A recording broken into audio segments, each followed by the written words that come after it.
returning to the show today is one of my favorite people, and that's particularly because I believe you, Paige, have an unbridled amount of optimism.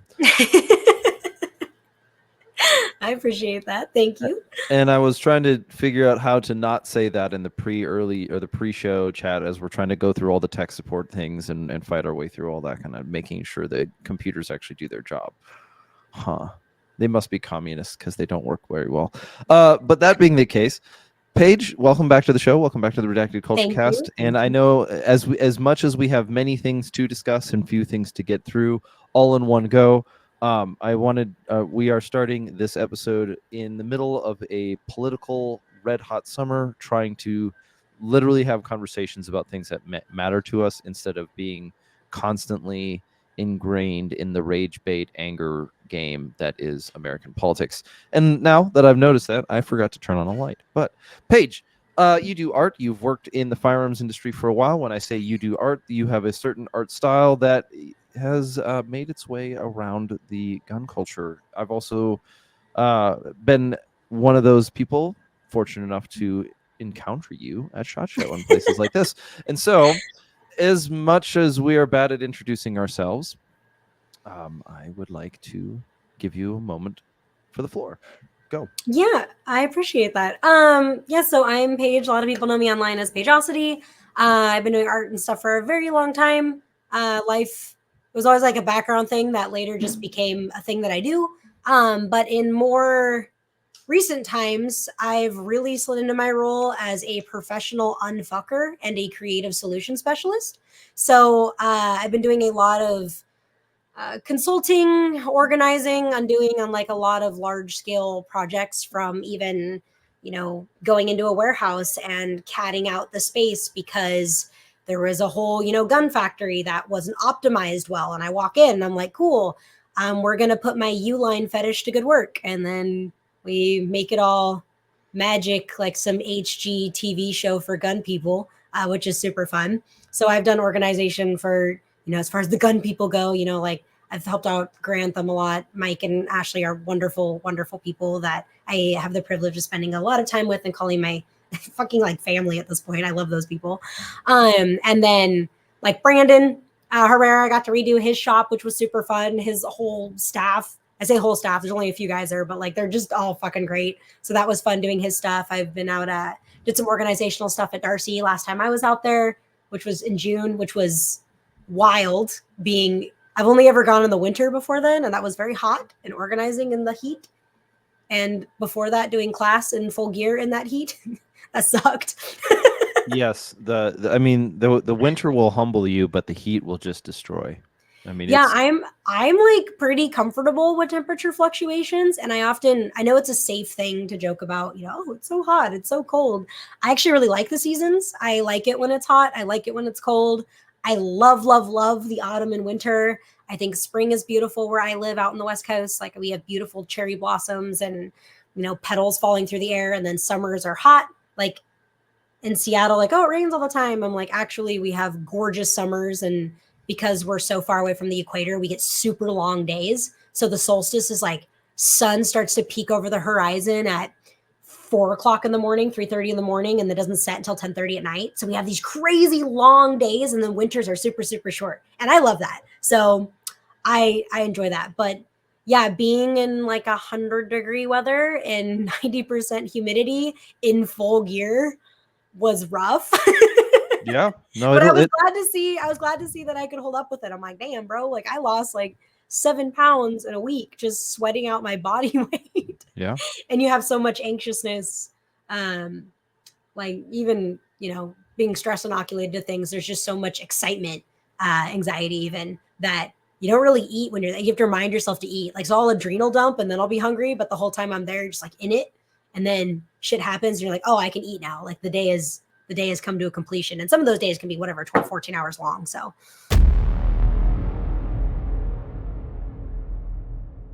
now, I'm very excited to announce the first official sponsor of the Redacted Culture Cast. Obsidian Arms is one of those companies that reflects the many facets of gun culture. Not only are their firearms frequently found on competition fields like USPSA and 3Gun, but they are a Minnesota-based, US-sourced original equipment manufacturer. Obsidian Arms makes their own punch and tool kits for the amateur and professional gunsmith out of Little Canada, Minnesota, that come with a lifetime warranty. Whether it is fine parts that require a Swiss machine, or you're in the design phase and are looking for an American machine shop that is in tune with the needs of gun culture, go check out Obsidian Arms at obsidianarms.com. Thank you, and now back to the show.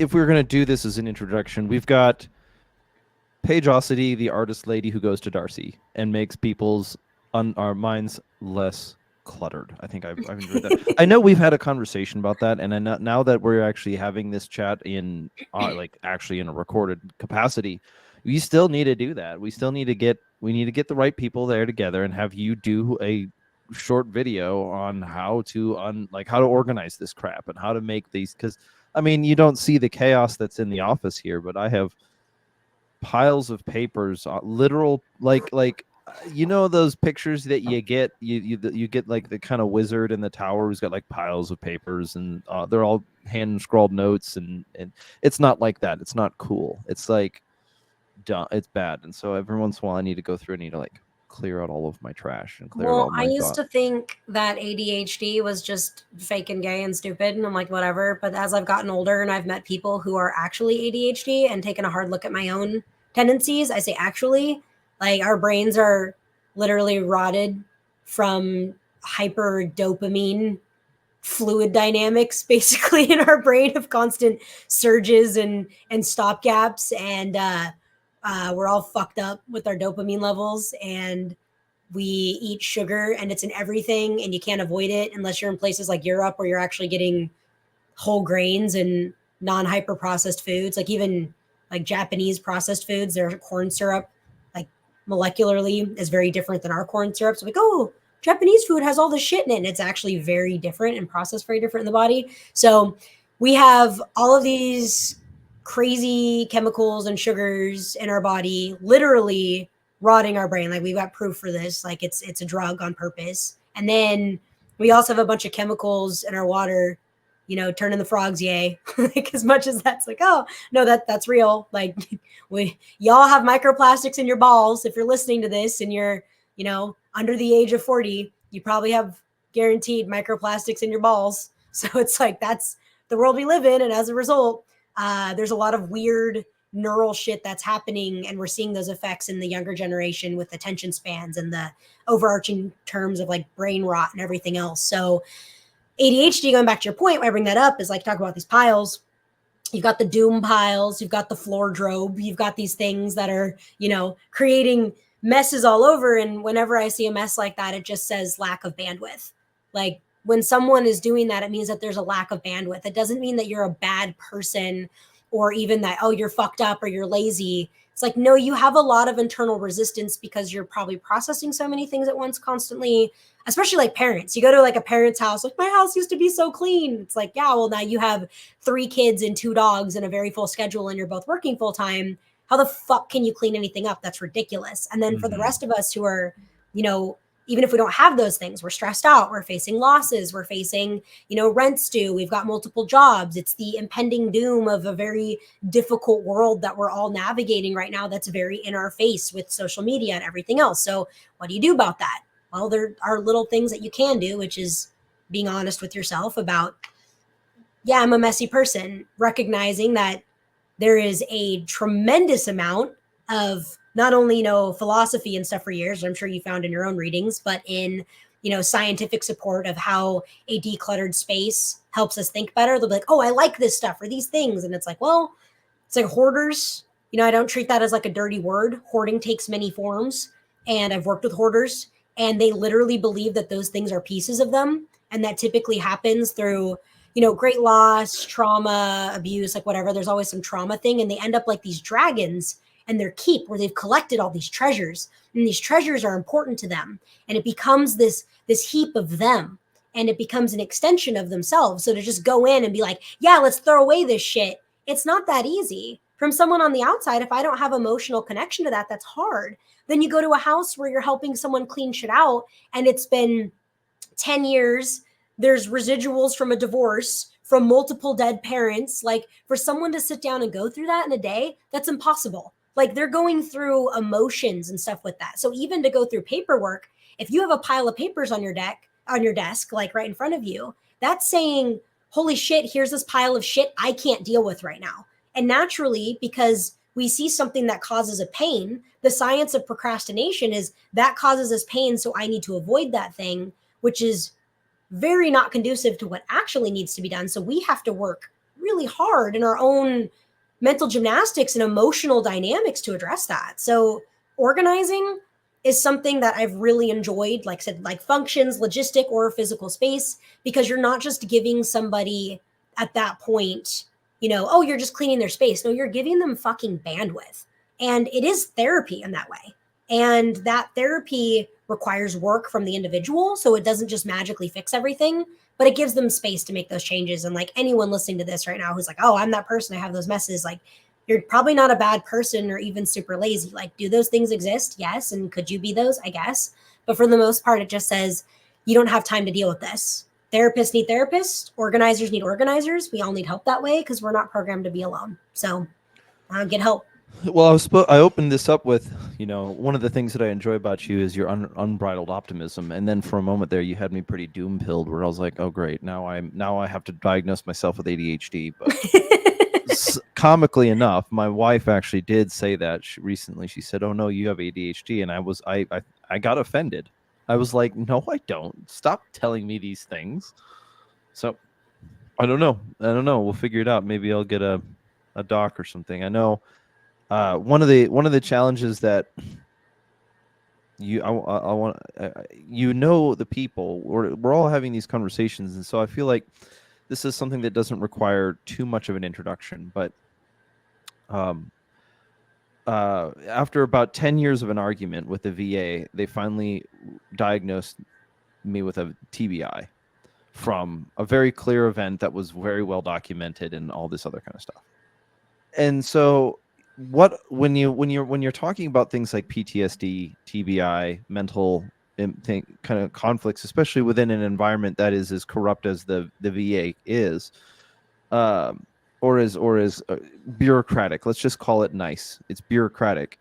There's a lot of room for skepticism, and their terms become catch-all terms. And I remember when PTSD was being used that way. It's like, oh, he has PTSD because well, I can't figure it out, so it has to be that kind of thing. And now, and this is where I'm getting at here, is now that I'm on this end of the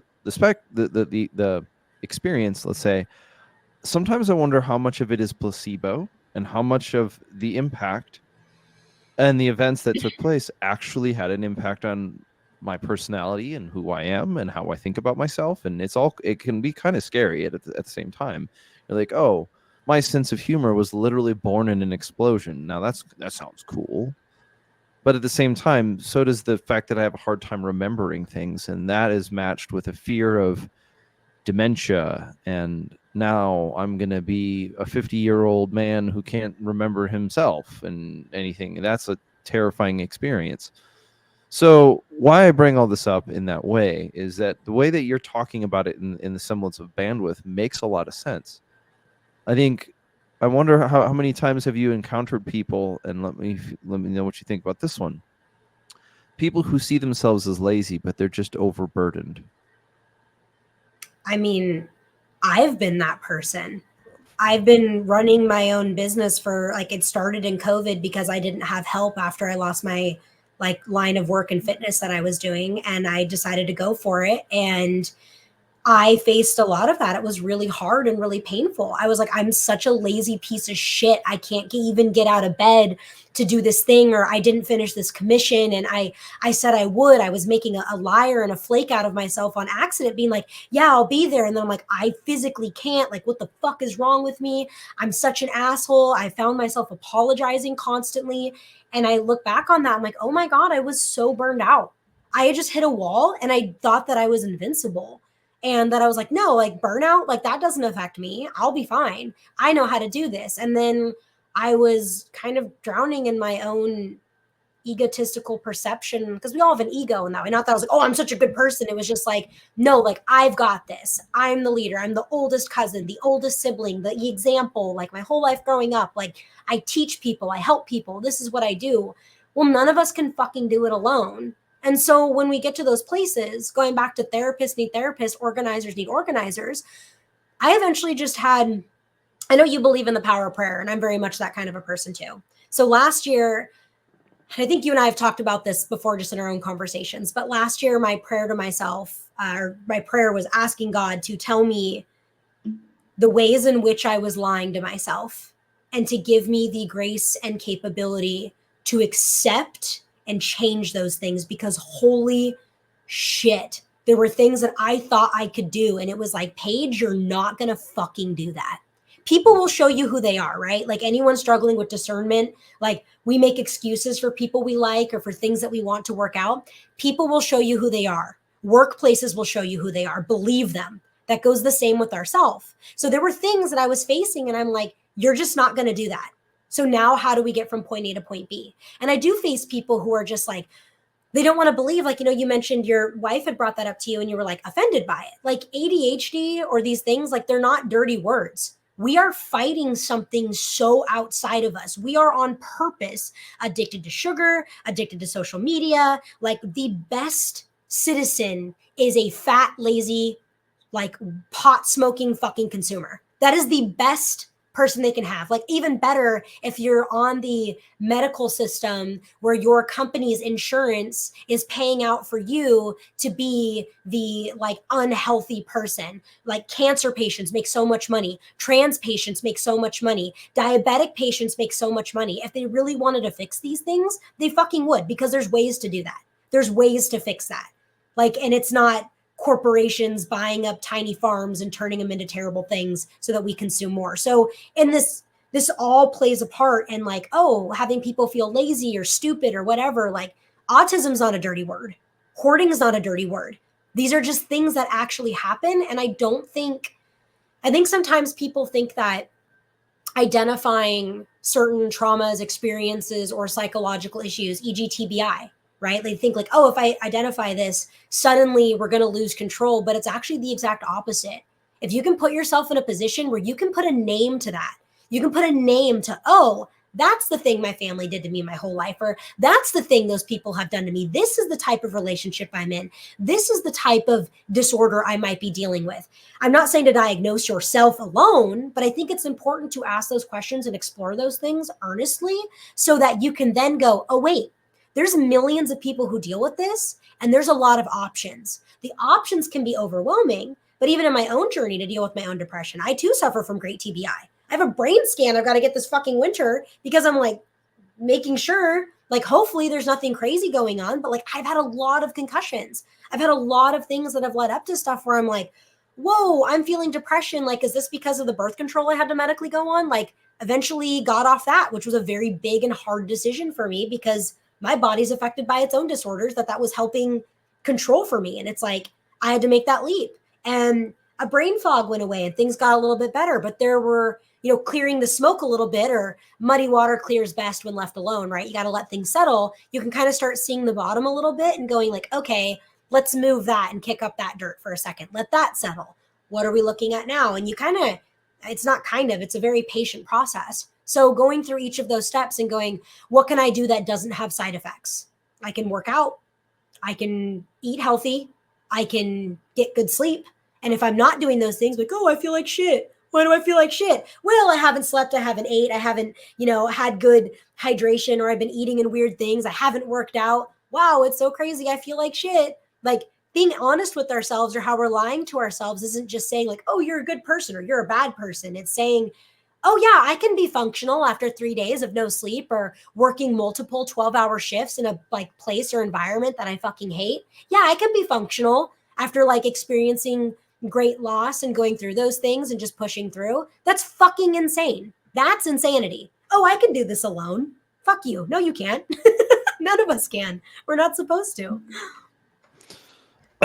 Well, there you go. That's all you need. And that's literally all you need for life advice today. Just you can't do it alone. Stop lying to yourself. So then what was that process like though? Because you said you started with, well, where are all the places that I'm lying to myself, and help me.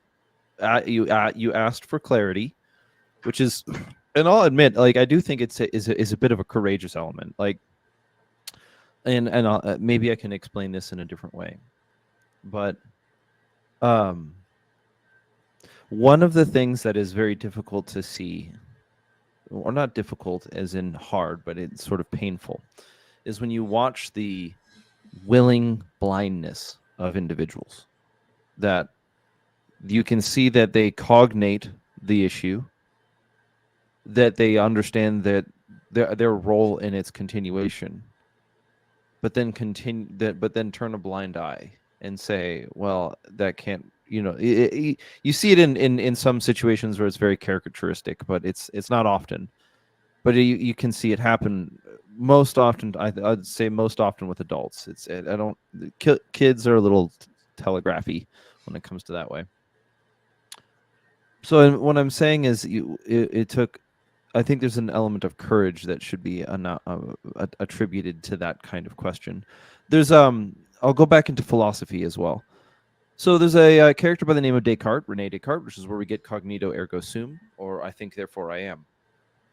And one of the things that, and this is something that a guy did he wasn't terribly old when he did this, but he basically went away to a cabin for a weekend and engaged in a project of removing all assumptions that he possibly could. And so he said, assume nothing is real. How do I know that I exist? Like, how do I not? And this is, in his time, he's writing a little bit as a theologian. And he's saying, how do I know that the world that I am in is real if it's not just the manifestation of some sort of trickster demon that has put the wool over my eyes so thoroughly that I can't possibly see my way out? Is this possible? Well, and this is where we get the movie The Matrix. Well, it takes a bit of courage to be able to doubt those things, to be able to doubt your assumptions. It takes a little bit of intellectual integrity to sort of see through one's issues in that way. But I think the one that is most difficult is to see that there is something wrong, identify that there's something wrong, and choose to find a way to correct it, because that is painful. You have already set yourself up in a certain way. You have to admit guilt, maybe responsibility, but the third one being looking at it willingly making eye contact with the thing inside yourself, which is yourself, that is creating the problem, and then making a change and actually going forward with that change. And that's where I see the willing blindness is, like, I can't, my ego cannot handle the idea of it being me. So therefore it has to be the world. Everything else must change for myself. And that is a very dangerous road that gets walked down very often, unfortunately. Well, you bring up a good point, but let's take a look at that, right? Your question being about, the journey of suffering, willing blindness. I don't know if asking those questions is necessarily, I wasn't something that I interpreted as like courageous or like, oh, like I'm doing, it's more just like, it just felt like the thing that needed to be done if I wanted to actually change, because people are allowed to change, we just don't. But when it comes to people who are willingly blind, let's look at that, right? Willing blindness, cognitive dissonance is something we all face.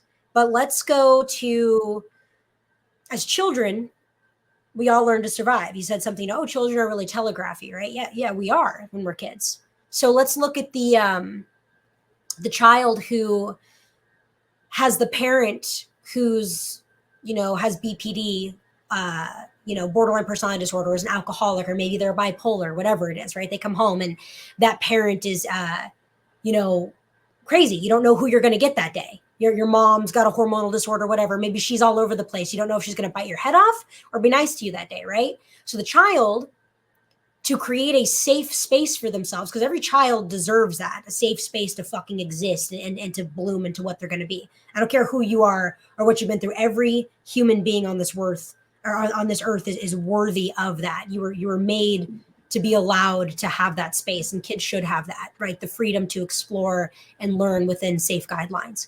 And when you have a place that isn't that, which unfortunately a lot of people don't, there's a lot of people who do, but there's a lot of people who don't or didn't. They learn how to, say, placate that parent, so that they learn how to emotionally manipulate their parent to make the parent feel placated so that the child can have a safe space. That's crazy. That a young child, kids can do this as early as toddler. Like, this has been seen, right? Toddlers learn how to comfort their parents, right? So you have a kid, let's say 5, 6 years old, who they've already become a master emotional manipulator, have become so good at reading and looking for signs of crazy, and they immediately go to fix it. Now in their adult life, suddenly they're doing that with everyone. These things, these beliefs that they've had to use to survive have formed into values that are no longer serving them. Because now if you're hyper reading every person or hyper trying to fix every individual, now you're in either like this paranoia or this extreme codependency that ends up creating terrible things. So when you have people who have these warped reality, like, relationships are compassion and accountability. You can be compassionate and be like, that's rough, but you don't have to empathize with them. You don't have to sit there with their feelings with them to understand and see what it is that they're going through. But, they're still accountable for that. They're still fucking responsible for that. But unfortunately, like, these behaviors and patterns that we develop, these are blueprints of our fucking existence from the time that we're itty bitty. And those things aren't going to magically get undone because someone read a book or saw a thing. That takes a tremendous amount of work. Healing is a lifelong journey. Undoing is a lifelong journey. And those things change. Look at fitness, right? No one outruns Father Time. I feel the strongest I felt, and I'm like, I'm going to be 32 this month. Like, people typically, when you look at world records and stuff that are being broken, it's typically, men in their 30s. Like, 30s is a prime time. But we have all these things that happen. How I recover is different. I broke a foot and, like, I still worked on it and did things, but it still fucking hurts. And it was almost a year ago now. I'm like, damn, like, I still feel that despite working through it. When you're a kid, you can break a finger and it'll heal. Recovery is different. I can't just be like, I'm going to lose 5 pounds to do it. Like, and just not, like, your body changes, how we do things change. So we have to constantly look at ourselves and make adjustments to change in real time, because things fucking change. Life changes. All of these elements around us can be taken away at any time. I've had the fortune of misfortune in the way that I've lost a lot many, many times. People I've loved, whole lives that have been built, that have just, for myself and my preconceived notions of what my future was going to look like, taken away in an instant. And because of that, I think that that's given me the footing and the wherewithal after years of, like, healthy grieving to work my way through that. But that's tough shit to change and to stay that way. It is for anyone. It's not something easy, and you have to keep working at it. And that can be daunting. I'd argue that it's always better, though, to keep going with the right things in mind and good support. So something that's been on my mind lately, and that fits to what we're talking about in the sense is, if you have to say you're a badass, you're not a badass. If you have to say you're cool, you're not cool. Right? You've heard this phrase before, have you? He who says he is the king is no king. Exactly, right. And so it's very useful for things, especially things like social media, where we are putting on a persona, not completely in the sense of inventing a fake person, but there's a certain way to communicate through that space. And gun culture especially has its own. Ooh, did I just lose audio? Oh, there you go. Gun culture has its own way of navigating this. Again, like, if you have to say you're the cool guy, you're not the cool guy. And so there's an appropriateness to the saying that if I'm going to say that, I admire the courage that it takes to do this sort of self-investigation and to make some movements. And so let me make a compliment and move on. Thank you. it's not the smoothest delivery, but I'll figure it out. So, but let's dig into this a little bit more. So yes, life. I mean, we're gonna have to go through changes, and we see things that go on in kind of the immediate. Um, I want to be able to build this conversation in a series of circles and rings, getting bigger and bigger as we go out. So if we're going to start with tackling the self, and then we start with another subject, which is we can translate that into a similar subject. You said no one does this alone. Um, Another comment would be, therapists need therapy. Everyone like we, in our own sense, if you want to go, preppers need prepper friends. But the point being said is that now, especially, but I think the lie that social media was going to bring us together in a certain way being made known to our generation, and this desire to move away from sort of large global scale activities to smaller communities and spend time with one another. How would you say that applies, these making changes in community building for our space? This is not a very easy phrase for me to get through. I don't know why it's so difficult, but I'm working my way through it. And that is, I see many people talking about the need for something, but not how to do it. And there's a really good example of this that you can see when you encounter people who talk about philosophy versus people who are engaged in the process of discerning subjects and something like that. So there's, in other words, this show's been going on for a couple of years now.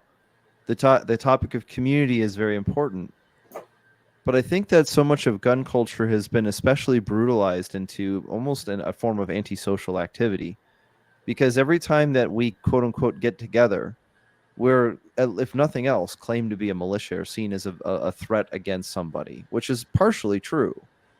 It's the capacity for individuals is in one sense considered threatening to certain people who have at least malicious intent in mind. But the instead of just talking about philosophy, I want to do philosophy with you. Instead of just talking about community, like we need a community, I want to see how you have observed movement and change in your own environment, and maybe something about,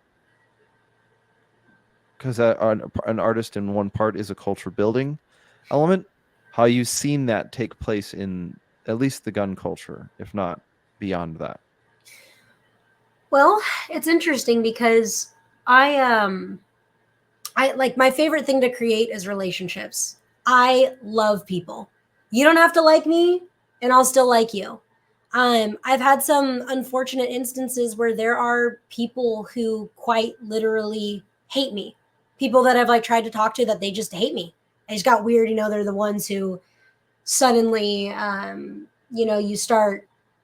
you hang out with someone and they feel the need to constantly tell you how much they don't care about names and how much they don't care. I'm like, well, that's cool, dude. Like, getting angry. And I'm like, all right, like, you got fucking weird because, like, I hung out with a couple of, like, that's not, you need to chill out. Like, it's not anything weird. Like, it's okay. Like, you can reach out and try to connect with these people too. Like, I just fucking love people. Mm-hmm. So, unfortunately, that has, for me, come to mean that I face a lot of pain sometimes too, right?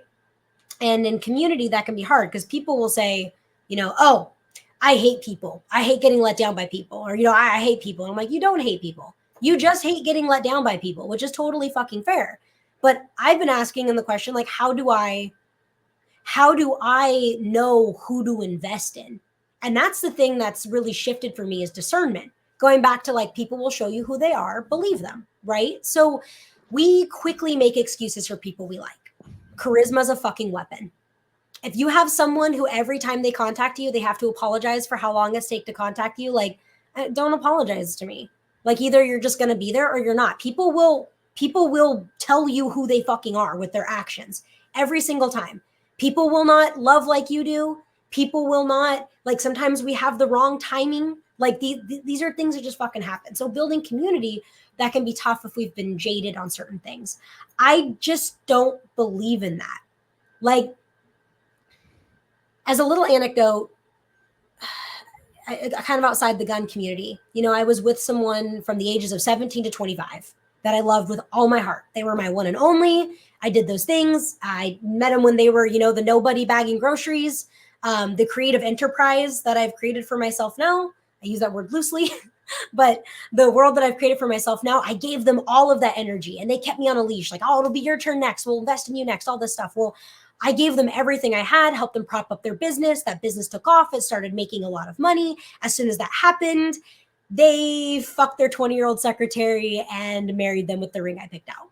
That was brutal. And there was a time after that had happened where I had passed out in the street and spent 8 hours in the ER because my heart had stopped. I didn't have a heart attack in my blood work, but this was just shy of a year after my younger brother had passed away of cancer. I'd gone through a lot medically to donate stem cells, which that almost took my life and had a lot of like weight on it. But so there was just a culmination of things. But I sat there and it was just me. My phone had died. I had my sketchbook with me and I sat there and was like, all right, it was me, myself, and God. And I was looking at the future and boy, was I hurt. That's painful. That was the worst thing that could have happened to me that time. That was my whole life, my whole future. I had planned with this person, all these things. It was brutal. And I had to make a decision. I realized, holy shit, this is actually going to kill me. So what do I decide to do? And I decided that it wasn't the next guy's fault that this person had wronged me so poorly.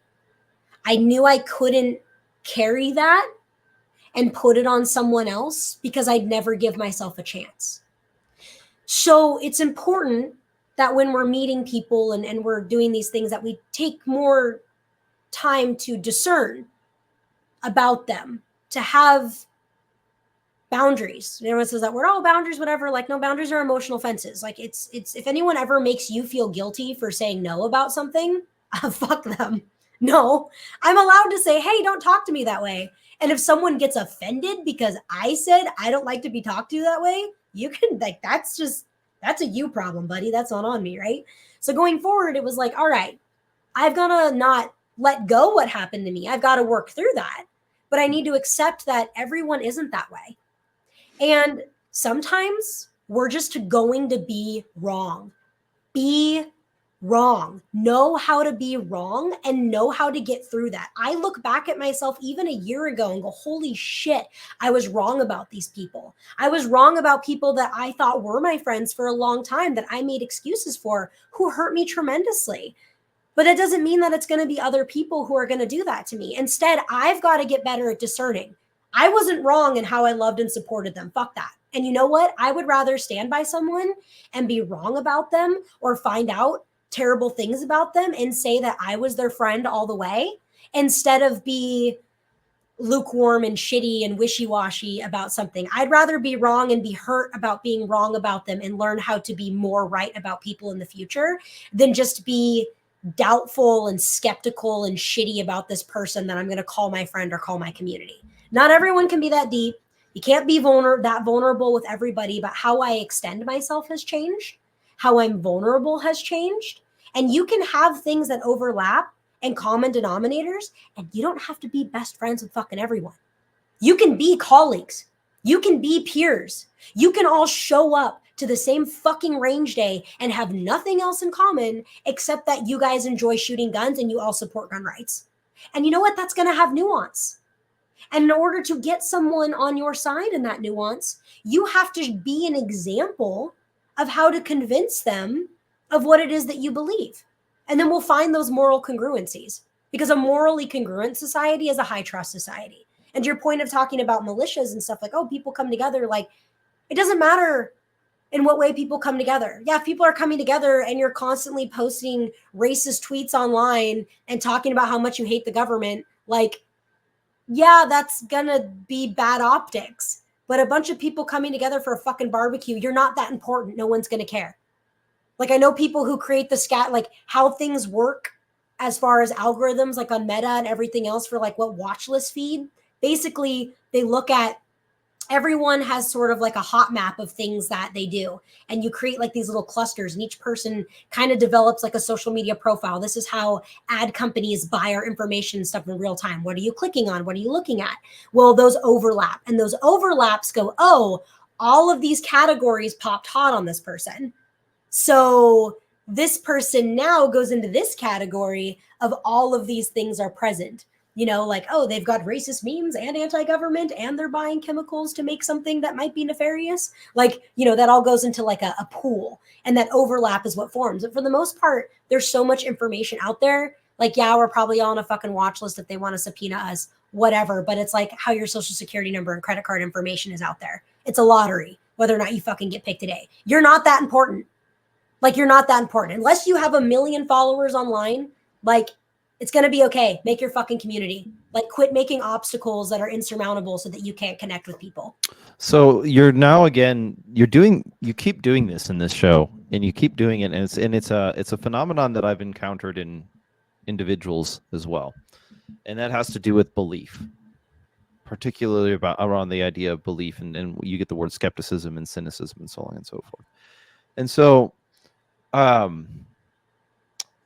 this actually can be traced into pre-modern, modern, and postmodern philosophy. And what we understand is the mechanism of belief, and it can get really, really complicated very quickly. But imagine you're young and you believe something to be true, and I can't, maybe it's something. We'll use faith actually as a good religion, and religion's an interesting one with this. I've seen it happen a bit, and so you're young, you're naive, you believe in something, say some form of religion, that's by definition you have to. I'm making it more complicated than I need to. But then what happens in your late teens into your early 20s? The wool is pulled off from over your eyes, and you see the world for what it is. You see this kind of the red pill versus the blue pill. It's all of these dystopian rebellion novels and whatever. It's like eventually you find out that the good guys are actually the bad guys, and you've been working for the bad guys, so you got to find your way to fight against it. Whatever, Star Wars, blah blah blah blah blah. But so the problem that you get here is that concept of I want to call it a false enlightenment, because it happens where you'll have somebody who in their younger years believes something, and then they're confronted with something that challenges that belief, and it challenges that belief down to the level of their identity. And so as a result, they say, or as a result, they oftentimes realize that they were believing something for not very good reasons. Like the reasons themselves are not great. Maybe they only believe in what they believe because they were told that's what is true. Now, does that make it a bad argument? Not really, but this is where they go. So then they become a skeptic. And they become skeptical of anything. If my ability, my faculty for truth finding was tricked for so many years, then how could anybody know anything at all? And so you'll see somebody swing from growing up in a religious community to becoming aggressively atheistic, only to eventually swing back and sort of, I'm not saying forced to swing back, but oftentimes come back into when they realize that the skepticism that they're holding cannot function universally, and if it does, it will end in their death, namely one suicide. Because you were talking about this earlier, and even though you were talking about ingest, you're talking about there's massive companies, sugar in our diet. We have all these events going on in our lives that are not great. Like now is does not seem like a fun time to be alive, especially in the West. But it is the time that we have. It is the time that we have. It is the time that we are given. And what we will do with that time is really a good question about who we are. And so going back into philosophy and the mechanism of belief, you see that in the beginning, a person might believe things for naive reasons. That naivety is then challenged. They become skeptical, and they allow that skepticism to basically control their life.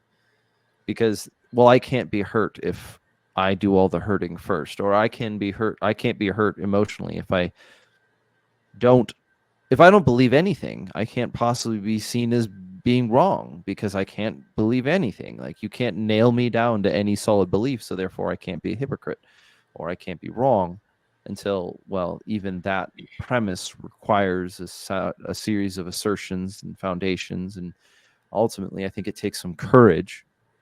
As much as it is, we live in an era that is cursed with a ghost of Neoplatonism, which would argue that if people knew the right things, they would do the right things, but that is not the case.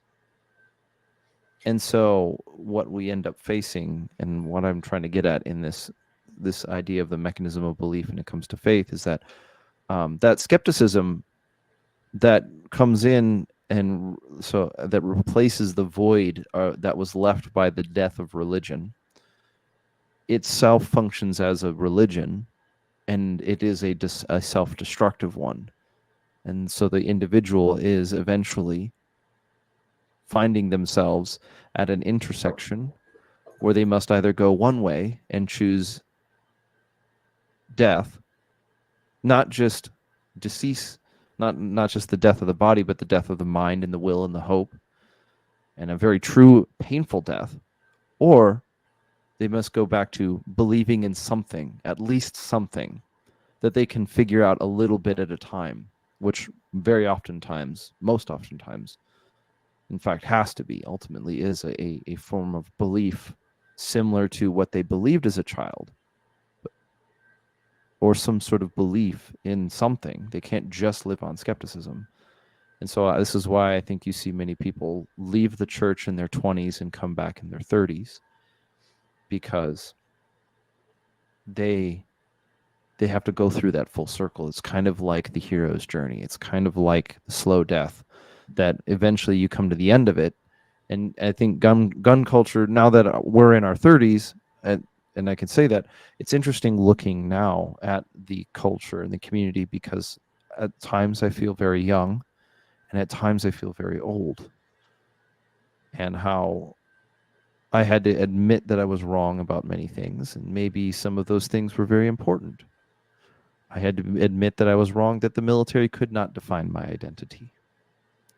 And now we come back into this community building thing where you can only live by a code of absolute skepticism for so long. Eventually it will destroy you. And I thought it was interesting that you said you'll put up barriers, because that is exactly what we do. We will, let's say you have to enter into the void, the darkness. And in order to achieve wisdom, or in order to become wise, you must learn to navigate the darkness. You must learn, it's not going away. You can't get rid of it. And that darkness, that abyss, is doubt. It is simply doubt. It is, it can be fear. It can be many things, but it also is doubt. It is the limitations of the human mind to perceive absolute truth. It is the complications of communities and infighting and whatever. So it is the fact that we are fallible, but we are trying to do things together, whatever it is. Well, you know that you must enter into the fog. You must take a step of faith, of courage, to figure it out, to at least figure out a small bit, and you have to take that courage to get there. But before you enter the fog, well, you have to solve this problem. I have to solve this problem of infinite doubt, or not infinite doubt. You create these problems for yourself. You're putting barricades in the way, so that that are problems, in a sense, that you need to solve before you can actually enter into the darkness and have courage. So this, in a very simplistic way, this is, I want to shoot competition, but I'm not going to do it until I have all of the perfect gear. You will never have the right gear, because you don't know what you need. You're not willing to go shoot the competition. I will build a community of like-minded individuals that I will call my friends only when I have the right plate carrier.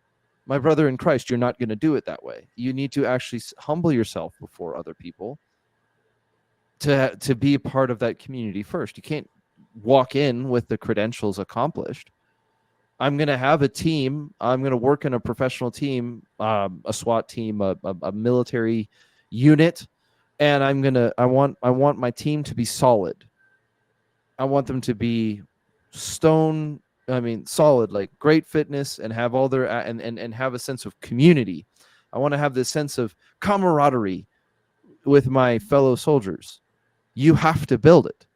So you'll say, well, I can't do that until we have the right commander, or you give yourself excuses, and you build these artificial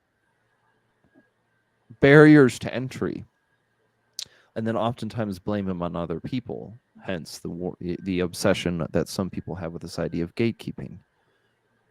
And it's that, in another sense. And I know, as much as I find this phrase being used almost blasphemous, when I say it this way, my brother in Christ, you are the one doing the gatekeeping. You are preventing, you are doing it. You are doing the thing that you have built your name on doing, on accusing others of doing.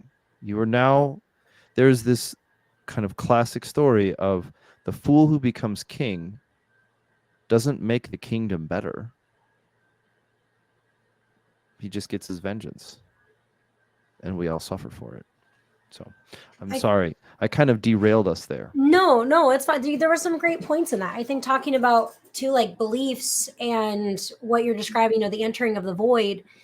Maybe I oversimplify it a bit, but I inherently believe our beliefs determine our values, right? So our culmination of beliefs end up becoming our values, and sometimes we'll reach points where there's a resistance, and it's because we have conflicting values. So in order to assess those values, we have to look at what we believe, because some of those values aren't serving us anymore, right? So we look at like the child who came up being emotionally manipulative because they had to be to survive, and now they're being emotionally manipulative in every relationship and workplace. Well, those values aren't serving you anymore, and they did it one time and they did their job, but it's important to assess that. And that kind of goes into like what you're saying, facing the void and doing these things. I believe I've used this often. There's a concept of, all right, your house well enough.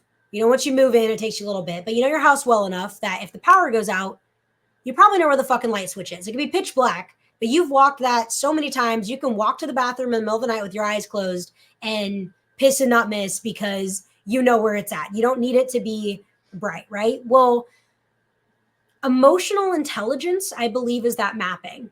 We map the place that we're in, and we know what things feel like. That's getting through something. That's feeling the walls. That's knowing where stuff are and where stuff is.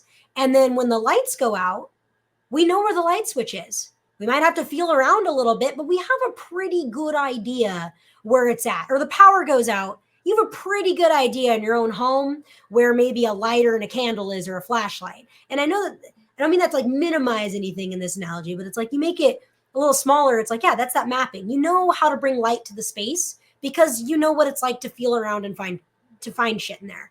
And if we are faced with something, a lot of people will numb themselves either by creating barriers that are like, fuck this, I'm not dealing with anyone, I hate everyone, everyone just hurts me, I'm done. Or they have to smoke weed every day to function.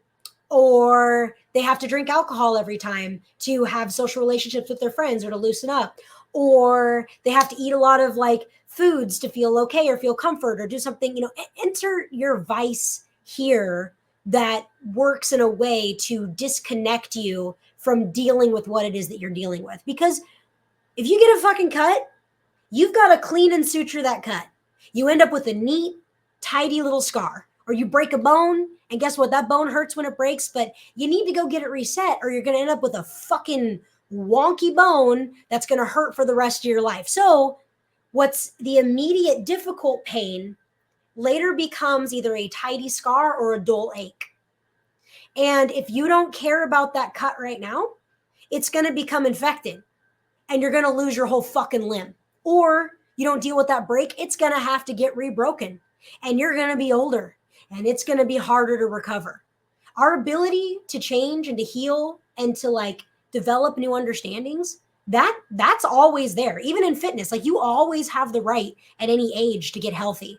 What changes is that ceiling and that spectrum. So how we can heal, how we can allow ourselves to heal, the earlier, the more honest, the better. I raw dog life. I don't drink, I don't smoke, I don't do I've had microdoses of shrooms 3 or 4 times, which have been very controlled and very, very healthy and incredible for me. But there's a lot of people who need something. And so everyone's like, oh, I'm not addicted to weed. I just use it to sleep. Go to sleep without it. Oh, well, I can't. I'm like, so what were you saying again? Like if you need something else every time to do a thing, you need that other thing. You're not relying on yourself. And I'm not like shaming people for finding the means that they have. Like there are very medical needs for certain things or certain drugs or whatever. And that journey for all of us is different in like what we find or don't find to use. There are probably times in my life I probably could have benefited from doing other things. And I just was too stubborn about it. Was like, no, I'm not going to do that. And had to lean into that. Like, I'm not fucking ADHD. And you look at shit and you're like, well, let's just try some of these psychotherapy type things to adjust and see how this works. Sorry, the hands are killing me. It was there was a moment I was talking to Mr. Mason. I was at his house after Darcy stuff. We were talking about CQB things and like the types of people who learn stuff. And he's like, yeah, typically like people who are more ADHD are better than the hyper autist because those people fixate on things. And is it ADHD like looks over me and I'm like, I'm not. He's like, don't tell me you don't fucking know you're ADHD. I'm ADHD. I know you're ADHD. And I'm like, okay. There's a really bad joke in there somewhere. Yeah, there is. There's a really, really, really bad, like culturally insensitive joke. Well, but like the superpower of ADHD, and I believe that everything has, abilities and inabilities, like the ability to hyper process mass amounts of information because we're constantly searching for stimulus rapidly can be utilized well, but it can be sharpened to glean ideally the more positive things from that with what takes a lot of practice and like good therapy or in some cases people need like, drug assistance for that to get them from point A to point B a little bit. So there is stuff there that can be weaponized quite well, I would argue. I'm still going to let the joke go. I can't do this. I don't think I can deliver it. I don't think it's, it's like, okay, what, which one are you? So we got all the ADHD dudes are all becoming CQB gods, and the autists are all becoming school shooters. Or like, like they're the snipers usually, like the autistic ones are the snipers, or the ones who are like polishing their bullet and kissing it goodnight before they put it in. And they're running numbers in their head at night to go to sleep. Or like I got to do a bunch of get a little window into the world of some really cool breaching last time I was out there. It was a prep for next class. So I got to learn a lot. And there were some dudes there where that's all they do is the boom stuff. And you got these guys who are just like, boom, this chemical makes this thing, makes that, and then this math, and it's not too hard. You just do this and you do that. And it's just like, that's amazing. And they're like sitting like mental calculating the spaces for a room. And they're like, yeah, let's see a room with these materials. You'd probably need at least this much. And it's like scribble, like, yeah, okay, that was right. And you're like, oh, that's amazing. That's so cool. And that's all they do. And all they need to do is be the guy who like blows shit up. They don't even have to be the one to, they still need to know the rest to a baseline degree of combat efficiency. But it's like, you can have a guy who knows how to blow up the door, who doesn't necessarily have to enter the room. So long as the other people are doing it, it's just task orging your strengths, which I think is kind of awesome. Which also then reflects back in kind of the fantasy, and I'll be careful on that one. But everyone has to have their specialization. Oh, you've heard the phrase before, right? That specialization is for ants. For ants? Oh, I love for that. Insects. Specialization is for insects, whereas like, and it's usually attached to something like a man should be able to change a tire, shoot a rifle, change a baby's diaper, know how to dance, and it's just this list of things, like plumb a door or frame a door. You gotta have baseline. Like a man should be able to do all these different things. Specialization is for ants or insects.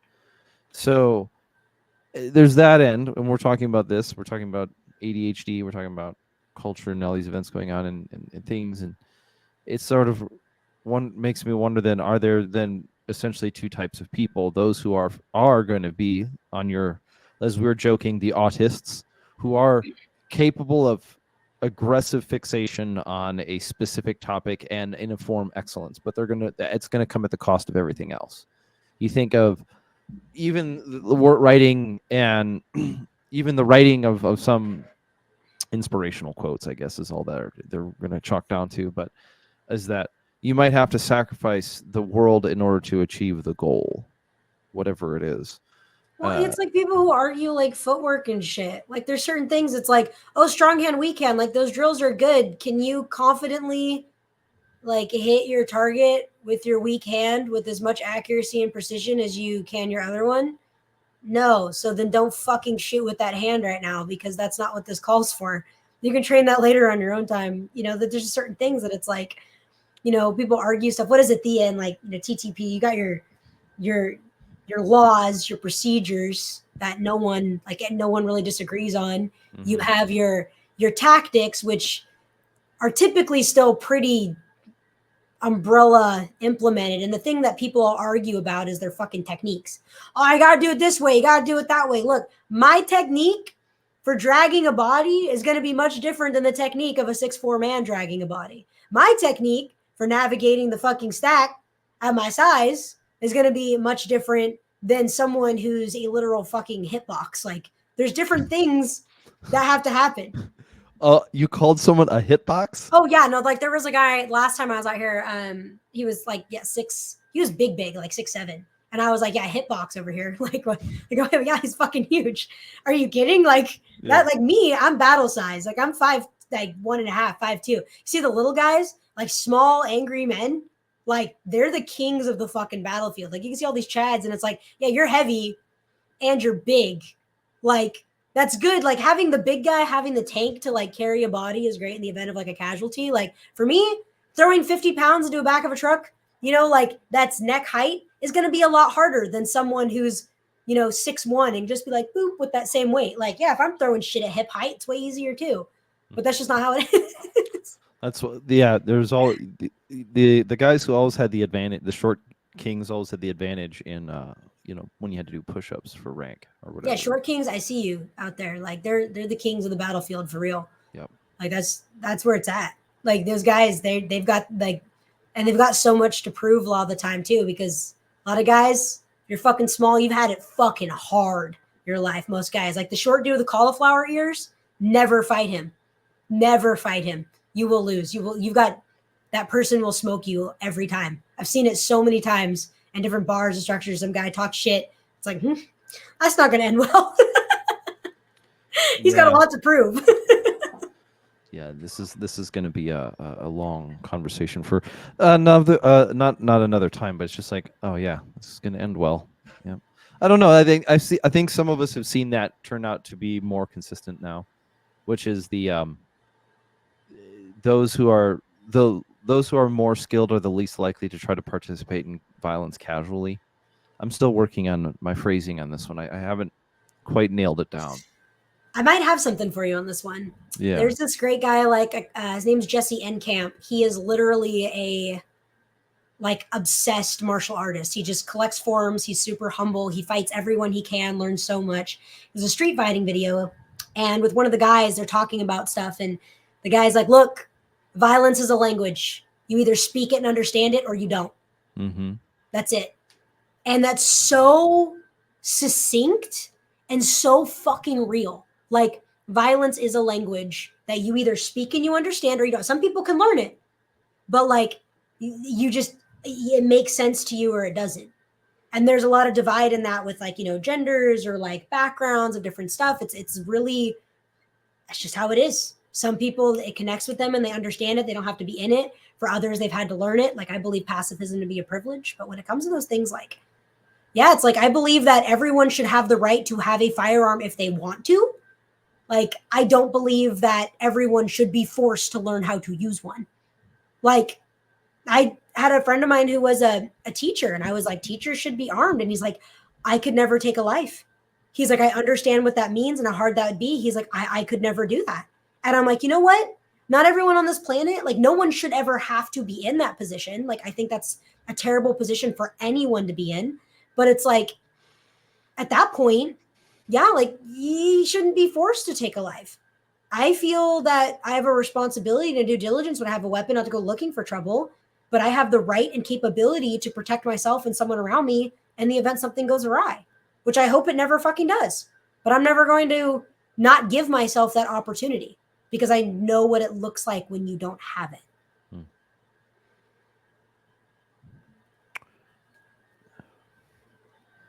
I don't think. What is your take on the occasional researching or resurfacing argument? Maybe I don't actually even want to call it so much of an argument because it's very rarely like between two people. It's usually just sort of shouted into the internet, and that is the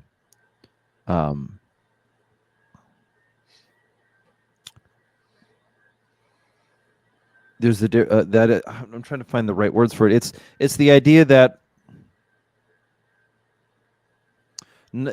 just because everyone has a right doesn't mean everyone should exercise it. And so what I mean by that is like I have met very, very, very, very few people, but I have met people who I in the brief amount of time that I knew them, came to the conclusion that I do not want them to be armed, ever, because they are a danger to themselves and to those around them. But that is in contrast with that is in tension with a belief that an individual has the right to bear arms, has a right to some form of self-defense. So when that conversation comes up in the gun culture, how do you approach it? You might hear it say, well, we shouldn't be arming communists, or maybe an example would be Antifa, or in areas that have been infected by certain forms of extremist Islam that openly support terrorism. Well, you're an American citizen, but you support Hamas. I probably don't want you to have a gun. How do you handle those kind of questions? I mean, ultimately, in closing on it, is a little bit like I don't have control over it anyway, so it's not like I'm sitting here approving and not approving NICS checks or that kind of stuff. But go ahead. 1 second, intermission. Intermission. Bum bum bum bum bum bum ba dum ba dum ba dum bum bum bum bum bum bum bum. Bum bum bum bum bum bum bum bum bum. Look at your beautiful intermission song. All right, well, I have an answer for you. So when it comes to guns being like, oh, well, I don't want these people to have guns and blah blah blah, how do you respond to that? It's, well, there's plenty of people I don't want to fucking see procreate, do drugs, or drive a goddamn car. So you know what? It's like, either way, I believe that people should have access to the things that they're going to have access to. And I still strongly believe that the only way that we actually stop things from happening is by providing the opportunity to fucking learn about them. Like, there's plenty of people who are afraid of sex. There's plenty of people who are afraid of drugs. And like, there's plenty of people who are afraid to drive a car. Like, there's plenty of people who are afraid of guns. Like, there's some people I know who like never drive. They only ride their bicycles, or terrified of fucking cars. They're never going to get their license. Like, I know people like that. I know people who have died virgins because they were like, that's something I never want to do. It wasn't for them. They didn't like it, or they just like couldn't ever develop the social skills to inherit those things. So when it comes to guns, well, I don't want them to have guns. Yeah, you can not want them to have guns, but it's like also like I said, there's people I just wish didn't fucking procreate or drive a fucking car. And instead, I'm yelling them at the road and shaking my head at some people's kids in every situation. So it's just kind of like, it's just such a slippery slope. I don't like it. I don't like the idea of, I understand people wanting to regulate things. I think there should be conversation about what is permissible, what isn't permissible, like what's safe. This is why we have laws. This is why we have lines painted on the road. This is why we have STD clinics and You know, in theory, we're supposed to have good sexual education as well. This is why we have the fucking DARE programs and different things. Like, it's not about abstaining from all of this stuff. It's about learning about it so that people make informed decisions. It's like, there are so few, I'm going to say, like, liberal, like, people. I know a lot of liberals, especially being where I'm at, having friends from all over the place. But I know several liberal people who come from states where they just grew up shooting. Like, Pennsylvania has a bunch of really liberal fucking people. They love their guns out there. They're like, fuck you if you're going to take our guns. Like, that's, no, you're not going to do that. So, I don't know. When I see that, it's just like the people who are typically afraid of that are the ones who are just not familiar with it. And that seems to go with most things. Like, that was something where like, as a kid, for what it's worth, in my household, like, I had, you know, very comfortable conversations about sex growing up. It was never something weird. And like drugs, I saw people do drugs. I saw things happen, and it was like, hey, these are the consequences of those things. Like, don't do those things if you don't want to experience those things. And like with sex, like, I was never someone who had to be promiscuous. I was the person who was like 6 years old. People are being like, you know, oh, they're talking about the parts, and oh, that's a penis. You can't do this. How babies? I'm like, that's not how babies are made. Oh my God. And then I had people in high school who thought, like, I remember talking to a gal, she's 13. I'm like, yes, you can get STDs from a blowjob. Yes, you can get, it's still like anal sex. It's still sex, even if it's not. And they didn't know that. They thought they could get pregnant from these things, or they couldn't. And I'm like, oh my God, these poor people like came from households where they never discussed that. They didn't have someone comfortable with them. And they were always the ones who made the worst decisions. Like, there's, of course, the other end of the spectrum, like hyper exposure, you know, to a very promiscuous parent, or like certain things can lead to behaviors. But for the most part, people just got to know shit. This once again stresses on that issue, though, of the kind of the Plato problem of, if people knew the right things, they would do the right things. Adjust my volume here so I don't have to eat the microphone as much. There's a problem here then that runs into, if people knew the right things, they would do the right things, and that only works in a certain. It's only partially true, is what I'm trying to get at. It's not really true, because, well, no one's ever gonna, like, look, unless you're literally offing people that you disagree with morally, you're never gonna stop that. If people know the right things, they have the opportunity to do the right things. Then you give them agency, because they're not any less accountable. It's like people who have traumas and all this other shit, or mental illness, or like TBI. It's like, hey, guess what? It's not your fault, and I'm sorry that happened to you, but it's still your responsibility. So guess what? Like, they at least need to be given the opportunity to choose. And I believe that is deeply rooted in the free will of man. Like, in a biblical sense, you have the right to choose or to disregard Christ as your savior. You can pick. So, you know what? You still have access to the Bible that everyone else reads. You get to decide if that's something you lean into. I believe the same is true of the right, quote unquote, information. So then all of culture is a hostage scenario, where you give the people are either given what they demand, some semblance of liberty and freedom, some ability, some agency in the sense, or they'll destroy the whole thing. We are basically in a never-ending hostage crisis with young men. It doesn't mean that I'm not even really bringing up the conversation of the patriarchy, or some sort of silly kind of pseudo-intellectual boogeyman.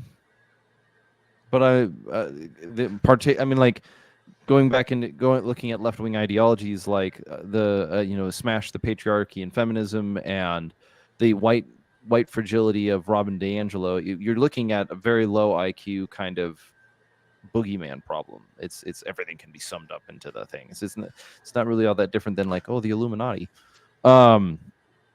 It's actually just kind of funny. But my point in that one, and that's just a little too insulting for me to be clear on this one. I think what I'm getting at is, you give men freedom, you provide for them freedom to make their decisions in your culture, or they will destroy the culture, or they'll destroy the community, the means by which culture exists. And it's a very odd kind of problem, because if you, I still think as you can tell, I'm working through this idea right now. It's all part of the process. I've just been trying to figure it out in the sense of, I've been not necessarily figure it out as in like, if I get the answer, eureka, I found it. But I still find this thing that we call the gun culture very interesting, in the sense of what is it at the heart of people's decisions that gets them here and has them stay here and then continue to do these things.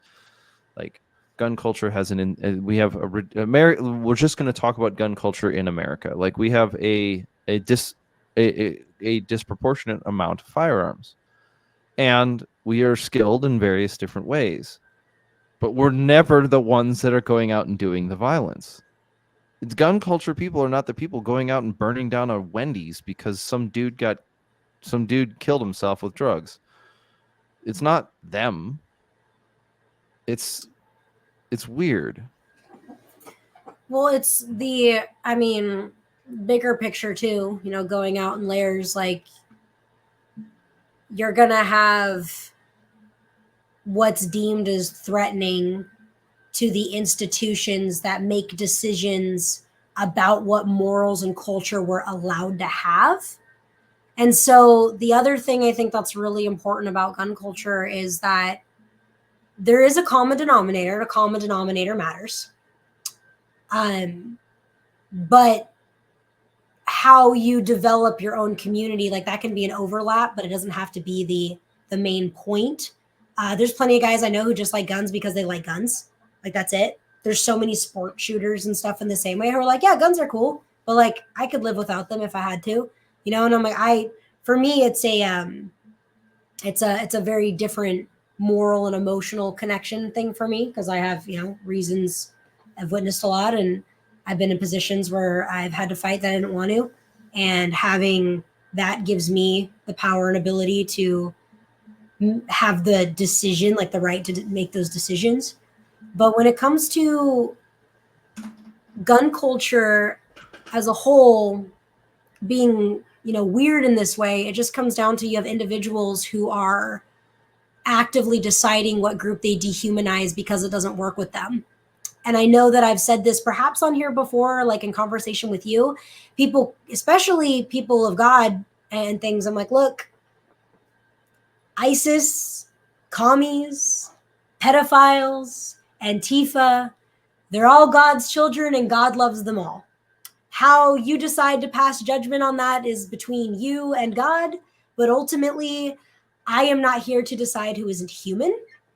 I will hold people accountable for their, actions or things that provoke or create danger or harm to my space.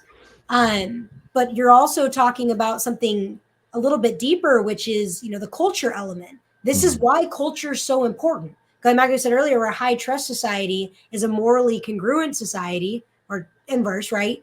Then culture has to be allowed to exist to exclude the people who misalign with those views. Like, a culture is not just made because people exist. It's like a homogenized set of ideals and practices that formulate over time that are exclusive, right? Like, they have a level of exclusivity. Like, there's people where when you get fractures in something, that's when you know that something's gaining ground, or there's momentum to it. Like in political moments, when you see like a group, when that group starts to break off into subcultures or like arguments, that's how you know that it's actually getting footing. Like, there's something really happening because people are having disagreements. The same is true in gun culture in that way, and how we exist in that. Maybe that was a little obscure. I didn't mean to. We both I have to admit that I did not make it simple, and I did not ask an easy question. I was just kind of, I'm working on this theory that it has, but it is what it is. So that was not a very. I think I have two more is what it is left in stock today. After that, Okay. it's going to have to be something else. We'll see what goes in the replacement bin. That being the case, okay, we're talking about dehumanization. So the warfare the type of warfare and killing that different people have done throughout history is very interesting, particularly the brutal dehumanization of the communist takeovers of countries, which I saw a statistic recently, and it was a kind of an interesting one, and I need to verify it. I'll try to find better ways to verify it, but it's one of those statistics that's so big it's hard to verify. But it goes something like this: if you were to take a number, if you're going to add up all of the people who have been killed in the religious wars that, say, Christianity was involved in throughout all of history, you would not even scratch a dent in the amount of people that communism killed in this last year or the last 100 years. It would not add up. So you're talking about the Crusades, all of them. You're talking about the religious wars in Europe before that led to the founding of America, with people fleeing religious persecution between the Catholics and the Protestants, and then politics and so forth. If you were to add up all those religious wars together, you would still not reach a number that would approach the amount of people that communism has killed. Oh, I fully believe that. In the last 100 years. And so the industrialization of war and its consequences with World War I and later into World War II do reflect concerns in society. But there is something about a warfighter that you'll figure out. Hollywood likes to portray the cold, calculated, emotionless man as the excellent fighter, as the excellent warfighter, the man who or maybe he's not even excellent, he's just really good at it. You know, the man who dehumanizes his enemy, does so in order to remove resistances so that he can kill more effectively. That is a myth. The greatest, when you're looking at people, one of the factors that makes a person a poor fighter is that they're predictable. Dehumanizing people is a simplification process that makes you predictable. And so it inherently, by dehumanizing your opponent, you remove the human element of that fight that is happening, and you are making yourself weaker and thus more, or you're making yourself weaker by being more predictable in one sense. And thus, people who dehumanize others don't necessarily make themselves better fighters, but butchers, in the sense of the communist, where if I dehumanize all these people, my conscience doesn't have to wrestle with the fact that I just, killed off 1 billion people or whatever. But it does not make somebody a good fighter. It's a pretty important distinction there, and I'm still getting better at phrasing it. Well, it certainly makes it easier to kill, but not easier to fight, right? That's just like killing is heavy. It doesn't matter what it is or who it is. Like, ask anyone. I know you know plenty of people who've taken lives. The way they talk about the people that they've killed is they don't talk about them like they're people. The exception to this was, I recently was chatting with a dude. We became fast friends. I was out at training event, and he's a sniper who deals in high risk targets. Specifically, does a lot of border work and stuff. But he was talking about how every time someone comes into his scope, he says a prayer. And he prays to God that they stop doing what they're doing so that it doesn't have to kill him. And he says, please, God, please make this man stop behaving this way. Make him put down the knife, stop the thing, whatever. Lord, please make him stop. Make him stop. And, let this man come to his senses. And then they do some stupid shit and he has to kill him. I think their team, they do pretty high volume stuff, upwards of 50 plus people a year in their small group or something like that. Pretty crazy numbers. And the fact that we're talking about kind of what we're talking about now, about dehumanizing something doesn't necessarily make you better at anything. It just makes it easier to deal with. And you can see that this guy was, sniping might be from far away, but it's still intimate in the way that, like, you don't miss. You're not allowed to. Like, there's a sure target and a sure shot. It's not firing into the trees, and you can maybe justify that the people next to you were the ones who took someone out. No, you have to be certain. Mm-hmm. And it does make it easier perhaps to cope with, because there's a cognitive dissonance, because killing is the greatest burden I think man can take on. You should only kill someone if you absolutely have to. And that sucks, because sometimes there's situations where you just fucking have to. If it's between me and, survival, I'm going to choose that. And I believe in that. And that doesn't mean that it's welcome in that way. So you don't have to have empathy for every villain. You don't have to have, feel what they're feeling and have all this understanding, but you can have the compassion of, you're a person and I have to make a difficult decision because you acted in a way that has to be taken care of, versus the people who just abuse things like cattle. Well, I agree with that part quite specifically. I think, and I can reflect on it in a couple of scenarios, but I don't need to know your life story. There's a difference between not knowing who you are and dehumanizing somebody. And that is, I think that's an important factor to be clear on. Like, you were saying, you don't have to have empathy. Like, I don't need to know your villain origin story to justify the use of force in this scenario. That's different. But I do myself a disservice when I think if I treat somebody who I'm engaging in a martial activity with as less than human. And I think that is also morally reprehensible. I think it's morally wrong, just simple. So, kind of tying all these bits and pieces and strings together. Consistently, you find that the attempt to put on the facade of having no emotive connection to the scenario doesn't mean that we all need to be like Jordan Peterson crying on stage all the time. But I think that Criers.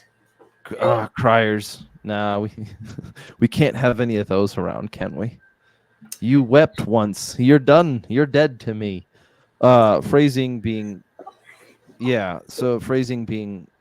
kind of solid, or closing it off on that one, is you cannot, a person, if you engage in dehumanization of the enemy, that should be a sign of weakness in an individual, because they're not really willing to bear the responsibility of the actions they're taking place in. And not that unwillingness to bear that responsibility does in fact make you weak, and that weakness does make you a vulnerability to the unit. I do think too, though, that don't mistake compassion for respect. Yes. Like, you don't have to respect the person that you're killing in that instance. And some people, unfortunately, there are human beings who have, turned into monsters. And look at Jeffrey Dahmer, right? Like, dude was eating people. Like, you gotta, to see that, there's a moment, was it the sympathy for the devil kind of thing, where you have someone they're so far gone, there's something so wrong there, that they're so broken. You're like, you were one of the bad batch, something happened to you, and it's over. You can't be functional. You can't integrate with the rest of society now. You can't integrate with the rest of us. I do believe that there's a place for that. Like, I think, prison systems, when done right, are really important, because there are people who opt out of society. If you want to live under the bridge, you can live under the bridge, but even under the bridge has fucking rules. Like, there's so many things like that, where you have to understand that wherever you go, wherever you want to exist, there's a criteria to exist by, and that criteria changes based off the culture that you exist in. There's that is a difficult problem that people will continue to bear for many years. Well, ultimately, all of our time, is that you have to have rules to have a society. That means someone is going to be somewhere. You're going to have a decision on how those rules are made and who makes them, and that will be a vulnerability. And so constant vigilance is required. and we are certainly paying the price of not being vigilant in certain things. Last subject, last thing, and then we'll call it a closing element. Okay. And I think if I can string together the whole thought into one line, I'll I believe in you. I believe in. Yeah, I know. I feel like I don't necessarily have like the brain fog today, but I definitely feel like I'm more articulate, but less laser focused. And it's gone. It's just gone. Poof. So, it's come up a couple times in our conversation. I just lost it again. But Well, you know what? There will be a next time. There will be a next time. Let me see if I can pull that one back out and then put it away again. Yeah, no, I think we're good. That's solid.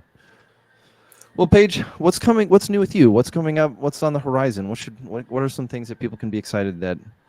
I think having something to look forward to is a good thing, though. But what is it? I know that sounds a little generic. No, I mean, for me personally, I've got things I'm looking forward to. I've got a getting ready to go do Finnish Brutality again. Exciting. Paigeosity, who hosts it, I work with them, and they kindly sponsor me to go out there. So I'm gonna head out there, and Jack's too. So he's also sponsored to go, and we're gonna go out there and have a really great time and do some work while we're out there, which I'm very excited about. It's a nice reprieve from the madness of everything.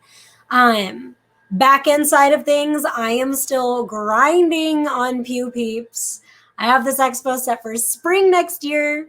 Now it's supposed to be in Salt Lake City.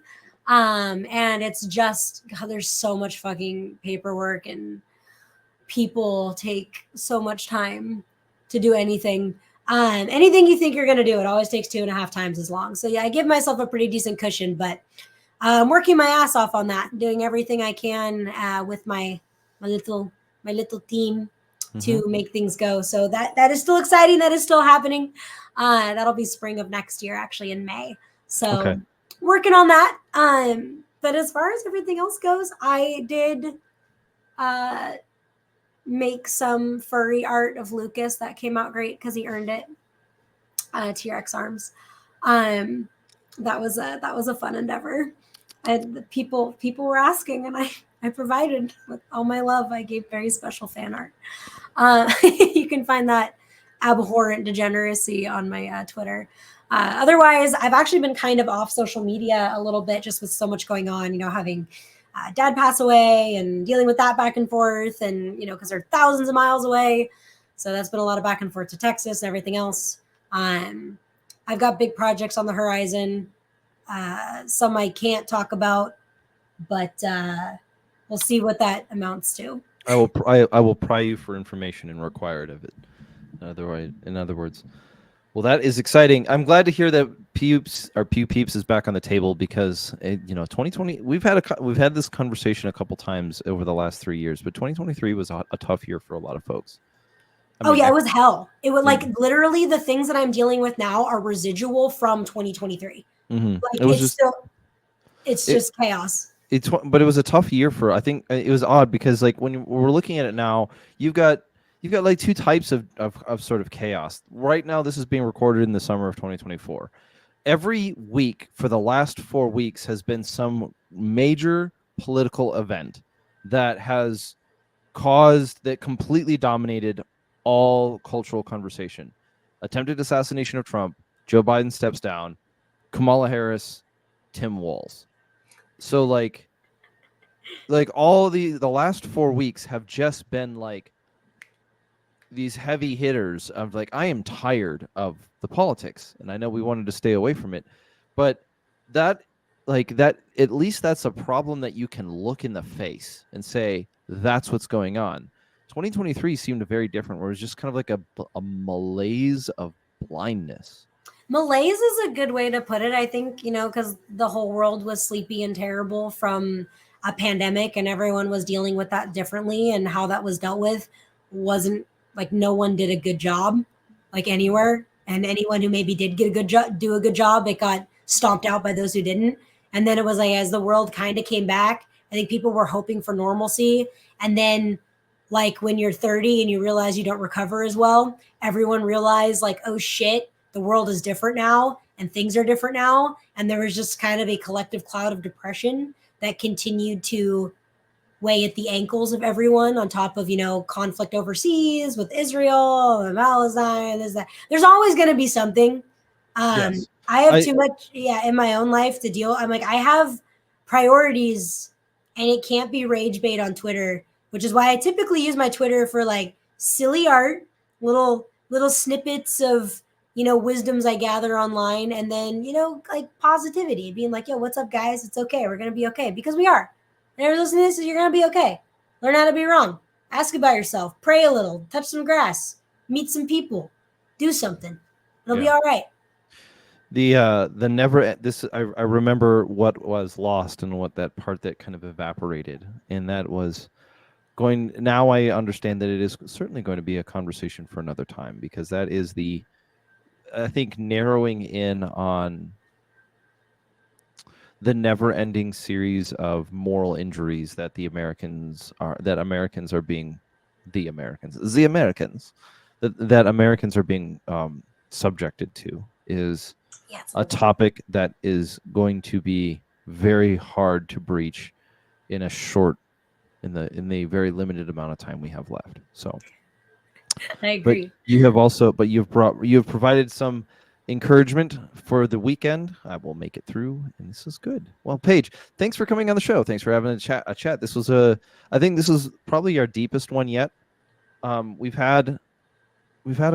been a recurring guest, and even though when I'm scheduling you, I don't always have exactly the idea of what in mind to bring up, I think you add a lot of value to this culture and to this community. Thank you. And thank you for that. So thank you for taking the time to have a conversation with me about. No, thanks for having me on. I greatly respect, like, you're someone who reads and understands a lot, and I think is always striving to learn. And I think we share that together. You and I both have amazing conversations off the books as well. So I am pleased that this is a mutual exchange. So thank you for having me on, and I look forward to next time. All righty. Well, then, in closing, this has been the Redacted Culture Cast. You can find out, if you want to support the show, you can head over to redactedllc.com, or you can go to redactedculture.locals.com for more the direct support. And then there are I'm getting better at doing Q&A. I've been bad on time. I became intimate with the idea of burnout recently, and it just took me out for like a couple of days of just like the brain is not brain fog, but like so. But you know what? You dust yourself off, you get yourself back on the saddle, and you go back at it. So that being said, as we close, go forth and conquer.